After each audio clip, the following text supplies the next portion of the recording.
Hey everybody, welcome back to the video. It's July 22nd, 2026. And if you thought this war was finally cooling off, I need you to sit down for this one because overnight Tehran itself got rocked. And I don't mean the outskirts, I mean the capital. While somewhere south of the city, a mountain that the American president has been publicly threatening for over a week just moved a whole lot closer to the front of the conversation. We are now on the 11th consecutive night of American strikes against Iran. Before we get into any of it, if you're new here, hit subscribe right now because I break this war down every single day with real sourcing, not just vibes and speculation. And I want you here for tomorrow's update too, because trust me, this is not slowing down. So let's start with what actually happened last night, because this is a genuinely different flavor of strike than what we've been seeing.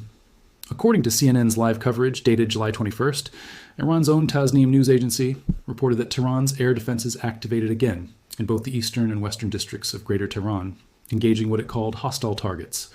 Read that again. That's not American propaganda. That's Iran's own state-linked press admitting their capital's air defense grid lit up trying to intercept something. If you're watching this live, drop a comment right now telling me what time zone you're in, because I want to see how far this thing travels overnight. And I read literally every comment on these videos. CNN also confirmed, again sourcing Iran's own state broadcaster IREB, that strikes hit Kabudarahan, a city about 150 miles west of Tehran, with that report attributed to the deputy governor of Hamadan province himself. Tabriz, way up in the northwest near the Turkish border, also got hit. And then swinging all the way down to the west and southwest, Shavar and Abdanan in Elam province, plus areas near Bebahan and Omidyeh in Khuzestan. 6 confirmed impact zones stretching from the northwest corner of the country down to the southwest, all in a single night. All confirmed by Iran's own outlets, not ours. When the regime's own media is confirming that many simultaneous locations, while the capital's air defenses are simultaneously lighting up, that tells you CENTCOM ran something with real geographic reach last night, not a single symbolic pinprick somewhere out in the desert. Now stick with me, because in a few minutes I'm going to break down a specific aircraft photo that just surfaced, and it tells us something important about how close American pilots are now flying to these targets. But first, we need to talk about why this happened. Because the trigger here is genuinely heartbreaking, and I don't want to gloss past it just to get to the hardware talk. This entire escalation traces back to an attack on American forces at a base in Jordan. Stars and Stripes, along with separate reporting from CNN and NBC News, confirmed the Pentagon identified the American service members killed as Army air defense soldiers. And here's the number that's changed since we last talked about this. The Global Security Operational Tracker, dated July 21st, cites CBS News confirming the death toll has now climbed to 3 U.S. troops killed, with nearly 100 injured across the recent weeks of this campaign. 3 families are getting through a day right now that no family should ever have to get through. These aren't abstractions on a map with little flame icons. These are people, somebody's kid, somebody's spouse. And President Trump, according to Al Jazeera's reporting from July the 20th, said directly that Iran will, quote, pay for killing U.S. soldiers. That wasn't just a soundbite for the cameras. Last night's 6-province strike wave looks like the opening installment of that promise actually being collected. If you're finding this channel for the first time today, go ahead and tap that notification bell too, not just the subscribe button, because YouTube's algorithm doesn't reliably surface new uploads to you otherwise, and with this war moving night to night, I don't want you missing tomorrow's breakdown because the app decided not to show it to you. Okay, now let's get into the part of this story that I think is actually the biggest headline, and almost nobody is covering it with the depth it deserves. According to CNN's explainer piece published today, July 22nd, there's a facility south of Tehran known as Pickaxe Mountain, and in Persian it's called Ku-e-Kolangazla, with kolon literally translating to pickaxe. CNN, citing the Institute for Science and International Security, reports that construction on this facility began back in 2020, and at the time Iran actually declared it to the UN's International Atomic Energy Agency as a future site for assembling centrifuges, the machines that enrich uranium into nuclear fuel. So this isn't some secret nobody knew existed. It's a site Iran told the world about years ago, and now it's become the single most sensitive flashpoint in this entire war. Here's what makes it terrifying from a targeting perspective. According to the Jewish News Syndicate, Pickaxe Mountain sits less than a mile south of the Natanz enrichment complex, inside a mountain in the Zagros range that rises over 5,000 feet, considerably taller than the mountain that shields Iran's other infamous underground site, Fordo. The compound covers roughly 1 square kilometer of mountainside, with a security fence running for kilometers connecting it directly to the Natanz perimeter, and 2 paved access roads climbing up toward 2 separate tunnel entrances. Al Jazeera's reporting adds that U.S. intelligence believes the facility has been excavated deep beneath hundreds of meters of solid granite rock, specifically to defeat bunker-penetrating bombs. That's not an accident. That's engineering designed from day one to survive exactly the kind of ordnance the United States has been dropping on this country for 11 straight nights. And this is the part that should genuinely worry you if you're tracking the nuclear angle of this war. CNN reports that during the earlier 12-day war, Israel struck 3 key Iranian nuclear facilities, Natanz, Isfahan, and Fordo, and killed several top nuclear scientists in the process. The United States then joined near the end of that war and hit those same 3 sites with far more powerful bunker-busting munitions, with President Trump claiming at the time that Iran's nuclear capability had been, in his word, obliterated. But neither Israel nor the U.S. ever struck Pickaxe Mountain. And according to CNN, U.S. and UN intelligence later suggested parts of Iran's nuclear program survived that campaign, damaged but intact. And Israel now believes Tehran may have relocated part of its enriched uranium stockpile and its most advanced centrifuges into this exact mountain. So when President Trump told the Hugh Hewitt show, and this is a direct quote reported by Al Jazeera, we're going to take out Pickaxe Mountain, tell the Iranians to be ready, that's not campaign rhetoric. And when the New York-affiliated outlet DNews reported his comments from an Oval Office meeting just yesterday with Lebanese President Joseph Aoun sitting right next to him, Trump said the U.S. would strike that area, quote, pretty soon and very heavily, and added, there's not a thing they can do about it. Normally I wouldn't say that. If I thought they could do something about it, I would never say that. That's about as direct as a sitting president gets when telegraphing a strike on a nuclear-linked facility in front of live cameras. And according to satellite analysis referenced by Fox News and the Institute for Science and International Security, imagery from earlier this year already showed Iran reinforcing tunnel entrances at the site, pushing rock and soil over the portals to harden them, with piles of excavated material growing larger, indicating continued tunneling. Heavy equipment and construction vehicles have been spotted on site as recently as this past week, according to PBS Frontline's own documentary team, who managed to get photographs from a distance. When PBS's reporting team put that directly to Ali Larijani, Secretary of Iran's Supreme National Security Council, one of the most powerful men in the country, he simply said, there's nothing to it, no new activity, they haven't abandoned any locations. Which, sure, Ali, we'll take your word for it. That's the same energy as somebody standing next to a house fire, telling you everything's under control. So here's why I think the phrase IRGC leadership shocked isn't hyperbole for this video's title. It's not that they're shocked bombs are falling. They've absorbed 11 nights of that. What's genuinely destabilizing for their command structure is the combination happening simultaneously right now. Air defenses lighting up directly over Tehran, 6 confirmed impact provinces in one single night, and the sitting American president publicly, repeatedly, and specifically naming their most protected, most secretive nuclear asset on camera, describing exactly where it is and what's inside it, while satellite imagery shows their own reinforcement efforts are being tracked in real time by American and Israeli intelligence. When the enemy is naming your most guarded secret out loud with confidence, and your own Security Council chief has to publicly deny it on camera, that's not a position of strength, that's damage control. Let's talk hardware for a second, because I promised you this, and it's honestly one of my favorite parts of doing this channel. There's a photo circulating right now, referenced in the Jerusalem Post's operational update, showing a Rockwell B-1B Lancer photographed dropping JDM bombs, captured from the canopy of an escort fighter jet. That's a meaningful detail. JDAM stands for Joint Direct Attack Munition, and it's essentially a GPS and inertial guidance tail kit bolted onto an otherwise unguided gravity bomb, turning it into something accurate within a matter of meters. That's a different profile from the standoff cruise missile strikes we've talked about on this channel before, where a JASSM ER gets launched from 500 miles away and flies itself in autonomously, while the bomber turns for home before anyone on the ground even knows it's coming.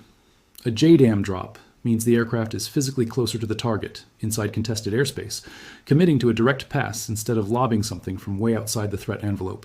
If the B-1B is running JDAM profiles instead of pure standoff missile work, that tells me the specific air defense corridor it flew through has been suppressed enough that mission planners were comfortable pushing a big, non-stealth bomber in closer for that kind of precision. You don't send a B-1B in for a direct JDAM drop if you think SAMs are going to swarm it on the way in and out.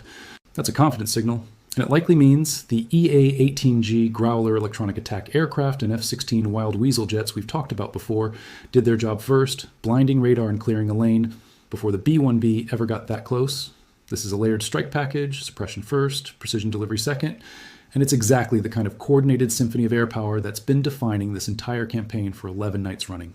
And listen, understanding how a strike package like that actually gets built, how targeting authority flows from the White House down through CENTCOM down to a weapons systems officer sitting in the back seat with a targeting pod, that's genuinely the kind of thing I go deep on in my book, The Art of Modern War. I spent close to a decade in classified planning cells, thinking through scenarios exactly like this one before I ever flew a single combat sortie in an F-15E Strike Eagle. In the book, I walk through a real mission where there was no time to ask permission, a friendly special operator pinned down on the ground with insurgents closing in, and I had to make the call in real time, dropping my jet down low and going max afterburner right over the top of them to break contact. I think there's a lot in that story that applies, whether you're flying a jet or just facing a hard call in your own life where nobody's coming to make the decision for you. You can grab a signed copy while supplies last at mabbook.com. It ships this fall, and every single pre-order genuinely helps keep a channel like this independent and able to do this level of research every day. All right, let's shift over to Kuwait, because there's a humanitarian angle to this war that deserves way more attention than it's getting. According to the Times of Israel's report from just 16 hours ago, Kuwait said Iranian missiles struck power plants and water facilities directly, forcing the government to call for electricity rationing in one of the hottest countries on earth in the middle of summer. Think about that for a second. Kuwait's Ministry of Electricity, Water and Renewable Energy has now reported this happening for 4 consecutive days, according to a separate report, with fires breaking out at multiple facilities, several generating units taken offline as a precaution, and emergency crews scrambling alongside firefighters to contain the blazes. This isn't a one-off. There's an outlet called House of Saud that's been tracking this campaign closely, and they report Iran's Islamic Revolutionary Guard Corps specifically struck the Shuaiba Power and Desalination Complex in Kuwait's Al Ahmadi Governorate, damaging multiple power generation units and triggering a fire as part of what they're calling Wave 15 of a broader operation. And here's the number that should really worry you. Roughly 90% of Kuwait's drinking water comes from desalination, according to the Las Vegas Sun's AP-sourced reporting. This isn't a country with rivers and lakes to fall back on. When you hit a desalination plant in the Gulf, you're not just cutting power, you're threatening a nation's actual drinking water supply in the peak of a desert summer. The Center for Strategic and International Studies has described these Gulf desalination plants exactly the way you'd expect, as large, fixed, open-air industrial complexes concentrated along the coast, sitting well within range of Iranian ballistic and cruise missiles fired from the opposite shore. That same analysis notes desalination supplies roughly 86% of Oman's water needs, while Bahrain and Qatar are essentially fully dependent on it. This is a regional vulnerability, not just a Kuwaiti one, and Iran clearly knows it, because these facilities keep getting hit again and again. Now, let's talk about the front that I think is genuinely the most underreported story in this entire war right now, and it's a big one. According to CNBC and the Washington Times, both reporting on July 20th, Iran's Houthi allies in Yemen have declared a maritime embargo against Saudi Arabia. This is a completely separate choke point from the Strait of Hormuz. The National reported that Saudi oil loadings have already dropped by 36% because of Houthi threats disrupting passage through the Bab al-Mandeb Strait, that narrow gap between Yemen and the Horn of Africa that a massive percentage of global shipping depends on. So think about the map for a second. You now have 2 of the most critical oil choke points on the entire planet, Hormuz and Bab al-Mandeb, both under direct threat at the exact same time. The Council on Foreign Relations actually has a piece up right now, literally titled, "Asking Whether This is Becoming, quote, another Hormuz."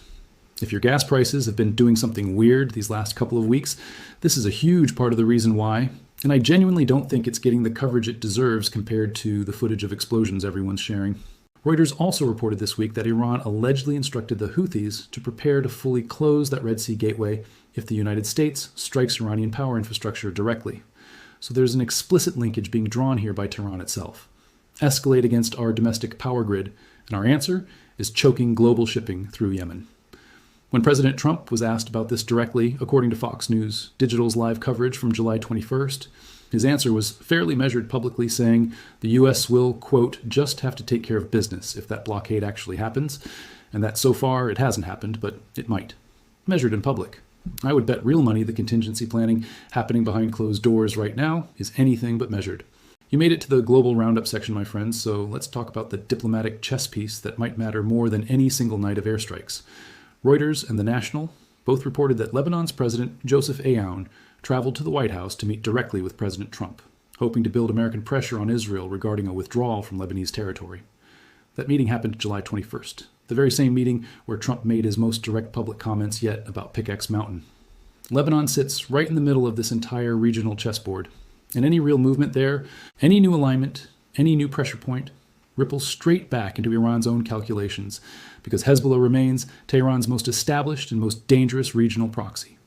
If Lebanon's government is pulling diplomatically closer to Washington at the exact moment Iran's own capital is taking direct pressure, that's a serious squeeze on the regime's remaining regional leverage, happening on two fronts at once.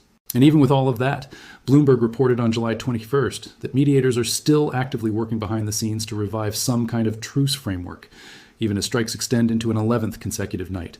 And that's not a contradiction, by the way, even though it might sound like one. Bombs falling on 6 Iranian provinces in a single night, and diplomats quietly trying to find a table both sides will sit. That can absolutely be happening at the exact same moment. That's genuinely how most modern conflicts eventually get resolved. Military pressure and diplomatic back channels running in parallel until one side's internal calculus finally shifts enough to make a deal actually stick, instead of just becoming another temporary ceasefire that collapses within days, like we've already seen happen once in this war. If you've made it this far into the video, seriously, thank you. Because I know this is a dense one, but this is exactly why I don't just hand you a 30-second headline and move on to the next thing. Smash that like button if you want me to keep doing full breakdowns like this instead of quick hit-and-run updates, because that genuinely tells YouTube's algorithm to put this in front of more people who need the real picture, instead of just another panic headline with no context behind it. So now let's zoom all the way out and do the strategic analysis, because once you lay every single thread from tonight's video on the same table, a pattern jumps out immediately. Tehran's own air defenses are activating directly over the capital for one of the first times this deep into the campaign.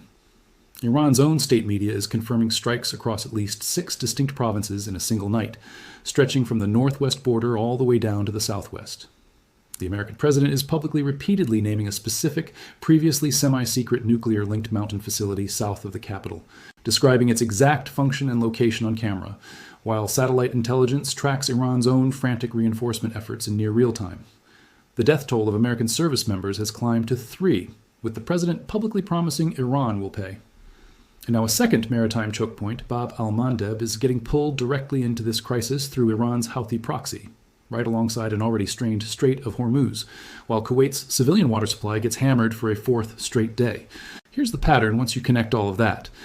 Every single time Iran opens a new pressure point, whether that's the Houthi blockade threat or continued strikes on Gulf allies like Kuwait and Bahrain, the American response isn't just matching that escalation, it's expanding the target set closer and closer to the regime's actual center of gravity. Coastal radar, early in this campaign, then the islands, then command centers.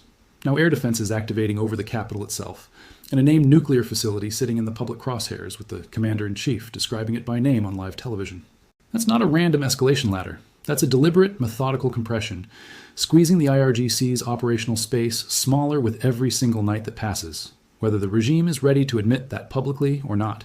And I think that's genuinely why the shock factor in Tehran right now isn't really about the Jordan retaliation itself, because they clearly expected some kind of response to that attack.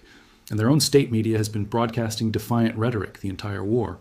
It's that the retaliation arrived wider, faster, and structurally closer to the capital than their own internal planning appears to have accounted for.